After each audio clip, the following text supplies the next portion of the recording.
देखिए, मणिशंकर अय्यर साहब की जहां तक बात है, वो तो कुछ भी बोलते हैं। पिछले दिनों भी पाकिस्तान में जाकर के ऐसे बयान दिए थे कि लगता है ये पाकिस्तानी है। और ये पूरे वर्ल्ड ने देखा, हमारे देश के सांसदों ने पाकिस्तान का जिस तरह पर्दाफाश किया और पूरा उजागर किया, किस तरह वो आतंकवाद को सपोर्ट करते हैं और आतंकवादी किस तरह पाकिस्तान के हमारे देश में आए और किस तरीके से उन्होंने किया। और हमने फिर पूरे पाकिस्तान और पीओके में पाक उग्रवादियों के अड्डों को किस तरह उड़ाया। जहां तक मणिशंकर साहब की बात है, मुझे लगता है पॉलिटिक्स में दो लोग होते हैं, एक रिलेवेंट, एक इररिलेवेंट।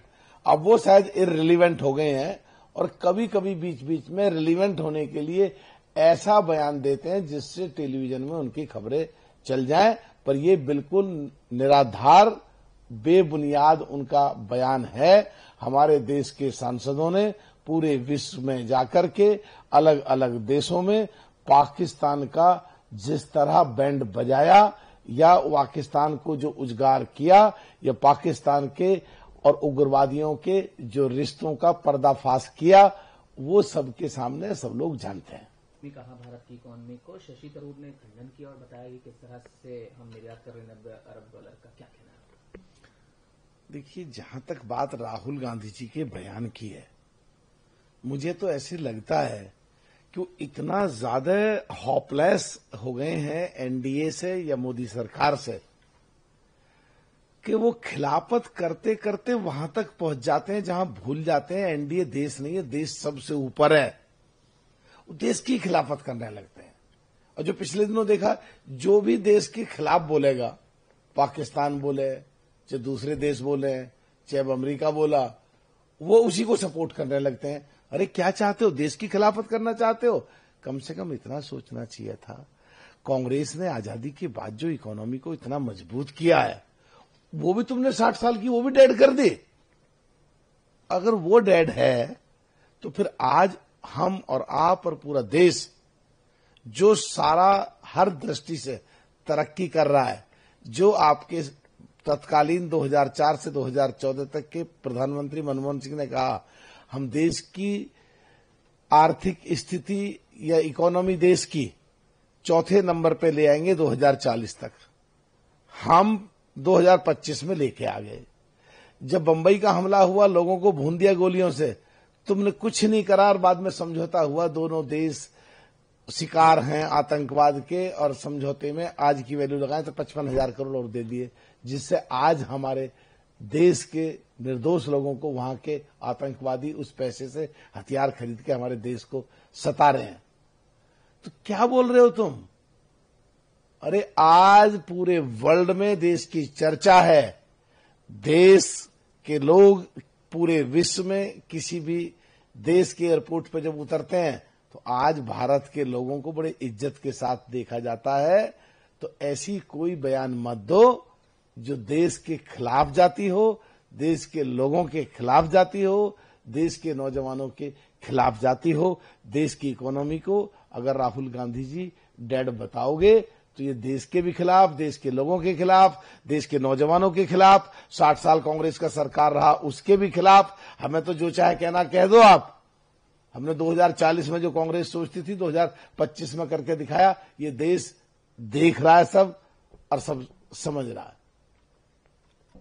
के खिलाफत कर रहे थे तो उस समय अरुण जेटली जी उन्हें धमकाने के लिए गए थे, क्या कहना? देखिए, इस बारे में अरुण जेटली जी के बेटे का बयान आया है। कृषि कानून 2020 में आए और अरुण जेटली साहब की मृत्यु 2019 में हो गई थी। तो उनके बेटे के बयान के आधार पे बिल्कुल ऐसा लगता है कि राहुल गांधी जी ने एकदम गलत बात की है और इतने जिम्मेदार व्यक्ति को जो एलओपी के पद पे हो, ऐसा गैर जिम्मेदार बयान नहीं देना चाहिए जो कि उससे 1 साल पहले उनकी मृत्यु हो गई हो उनके बेटे के अनुसार, और तुम आज कह रहे हो कि वो उस समय धमका रहे थे। ये तो बिल्कुल ही एक ऐसी निराधार बात है कि इस पर तो चर्चा ही नहीं करनी चाहिए। राहुल गांधी को चुनाव आयोग ने कहा है कि जो महाराष्ट्र के चुनाव को लेकर वो कहते हैं हमने बार बार जवाब उनसे मांगा, लेकिन वो सामने नहीं आए। क्या मीडिया में आधारहीन बयान दे रहे थे राहुल गांधी? देखिए, चुनाव आयोग का जो बयान आया है कि राहुल गांधी जी को महाराष्ट्र वाले स्टेटमेंट पे कई बार ईमेल भेजे, कई बार चिट्ठी भेजी, कई बार फोन कराए, राहुल गांधी जी नहीं आए। वो मेरे हिसाब से आते भी कैसे? 3 सूची होती है देश में मतदाताओं की, एक गांव प्रधान या गांव सरपंच की सूची, एक विधानसभा की सूची और एक लोकसभा की सूची। अलग अलग होती हैं तीनों, और तीनों की वोटों में काफी अंतर होता है। तो महाराष्ट्र में जब चुनाव हुआ था तो पहले लोकसभा का चुनाव था, जिसमें थोड़ा ढील हो जाती है सूची में, क्योंकि बहुत सारी विधानसभाएं और बहुत सारे गांव आते हैं एक लोकसभा में। विधानसभा की में थोड़ा सा सशक्त हो जाती है। विधायक को जो चुनाव लड़ रहा होता है उसे कुछ छोटा क्षेत्र होता है, वो चुन चुन के पूरे देश में वोट जहां भी हैं उनको लेकर आते हैं। और जब गांव का होता है तो आदमी एक एक वोट को देश के किसी भी हिस्से से, वर्ल्ड के भी किसी भी हिस्से से लाके वोट बनवाता है। तो महाराष्ट्र में पहले चुनाव एमपी का था, बाद में विधानसभा का चुनाव हुआ, जिसमें वोट बढ़ी थी। जो आरोप लगा रहे थे वोट चोरी का, तो 60 साल में करीब कांग्रेस की सरकार रही, वो तीनों लिस्ट निकाल लें, उन्हें पता लग जाएगी। मुझे ऐसा लगता है उन्होंने तीनों लिस्ट देख ली होंगी और पूरे देश के आकलन कर लिए होंगे और सब प्रदेशों का आकलन कर लिया होगा। इसलिए उनके पास जवाब जब नहीं बना होगा तो चुनाव आयोग वो नहीं गए होंगे। इसलिए चुनाव आयोग ने जो उन पर आरोप लगाया है कि राहुल गांधी जी आरोप लगा देते हैं, जब बुलाते हैं, ईमेल भेजते हैं, चिट्ठी भेजते हैं तो आते नहीं है, तो शायद इसीलिए नहीं आए होंगे, क्योंकि उनके पास उस बात का जवाब होगा नहीं जो उन्होंने वोट चोरी का महाराष्ट्र में आरोप लगाया था। बुलाई गई है, क्या आप कहते हैं? सो कॉल्ड इंडिया गठबंधन पहले ही दिन जब इनकी मीटिंग हुई थी, जो इसके सूत्रधार थे नीतीश जी, वो इसको छोड़ के गए।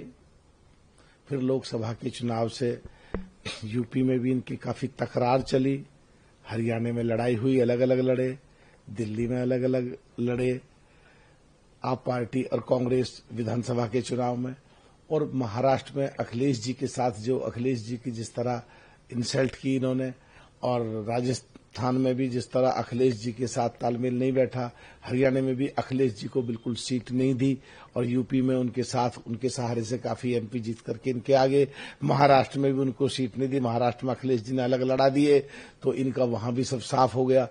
इनकी मीटिंग होती रहेगी, मीटिंग में कुछ नहीं निकलेगा। ओवैसी साहब की, आप पार्टी की, कांग्रेस की और जो दूसरी इनकी साथी पार्टियां हैं, इसी 7 अगस्त को इनकी लड़ाई हो जाएगी। इनकी मीटिंग पार हो ही नहीं सकती और चुनाव इकट्ठे मिलकर लड़ ही नहीं सकते। सो कॉल्ड इंडिया गठबंधन पहले ही टूट गया था और अब तो बिल्कुल बिखर जाएगा जब बिहार के चुनाव में इनकी मीटिंग होगी।